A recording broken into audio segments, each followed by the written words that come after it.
투자라는 이름보다도 트레이딩이라는 이름을 많이 씁니다. 약간 투자라고 하면은 우리가 아는 흔히 말하는 주식 투자.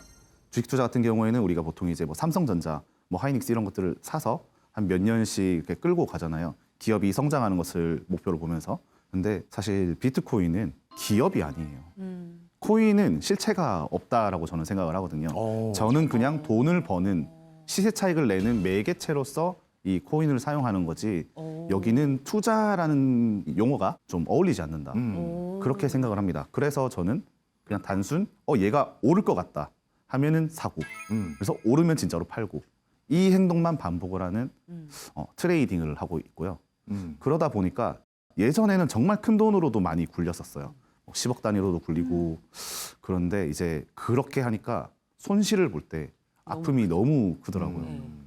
지금은 이제 큰 돈으로 굴리진 않고 그래도 한 1, 2천만 원, 뭐 많아봐야 한 5천만 원 언더로 이렇게만 지금 하고 있습니다. 네. 그렇게 해도 이제 워낙에 이제 변동폭이 크다 보니까 그런데 궁금합니다. 저같이 그냥 전통적인 경제를 공부했던 사람은 어떤 회사의 실체가 있고 네네. 그 실체가 상대적으로 저평가됐거나 아니면 그 회사의 실체가 더 높은 가치로 인정받을 만한 뭐 기술력을 확보했다든지 뭐 M&A를 했다든지 이런 게 있어야 가치가 오른다고 저희는 그렇게 판단을 해왔거든요. 그런데 실체가 없다고 판단을 하신다고 했으니 네. 실체가 없는 게 오를지 떨어질지를 뭘로 어떻게 가름하세요? 알아요? 그러다 보니 저희는 이제 전적으로 차트에 좀 의존을 하는 편이고 당시에 이제 판단한 것, 판단력이라죠. 그 순간의 판단력이 좀 중요하게 작용을 합니다. 이거 마우스 딸깍 한번 잘못하면 뭐 몇백만 원 쉽게 사라지고 쉽게 벌고 하니까. 차트에 대한 흐름을 전망하실 때 그 네. 차트 바깥에 있는 여러 뉴스들이라고 해야 될까요? 그런 것도 고려하십니까? 고려를 완전히 안 하진 않지만 그걸 중요하게 생각하진 않습니다. 이미 차트라는 거는 이미 사람들이 사고 판 기록들이거든요. 예. 그런데 이미 뉴스가 뜨기 전에 살 사람들은 먼저 산단 말이죠. 그 뉴스를 들은 사람들. 그럼 차트가 먼저 움직여요.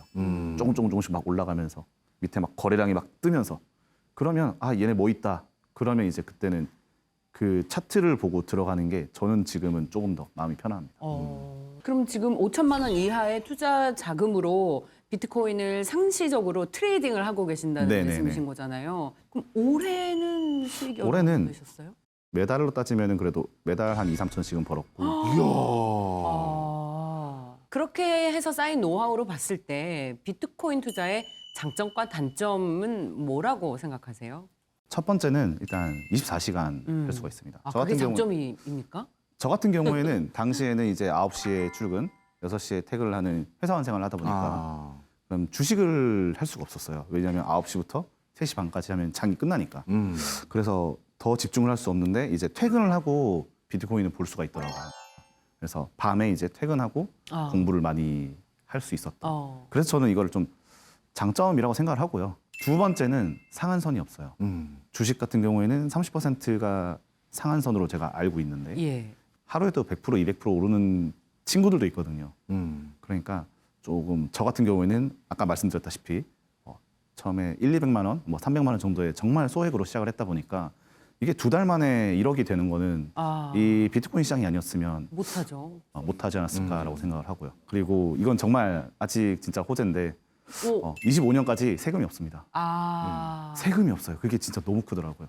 그쵸. 그러면 비트코인 장점은 쭉 설명해 주셨으니까 네네. 단점도 있을 거 아니에요? 그쵸. 일단 상한선이 없는 것처럼 한선도 없어요. 네. 그냥 이제 내가 잘못 샀다. 그럼 이제 끝도 없이 내려가는 거죠. 이제 밑에 지하실 밑에 또 지하실이 있고 지하 2층이 있고 이런 곳이 이제 이 시장이더라고요.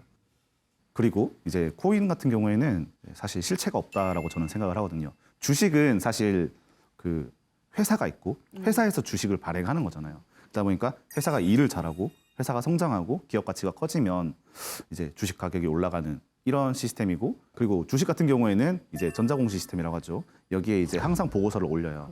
정부에서 이제 인증해주는 보고서잖아요. 그런데 이제 비트코인은 그런 게 없습니다. 즉 이 제도가 거의 무법이라고 보시면 돼요.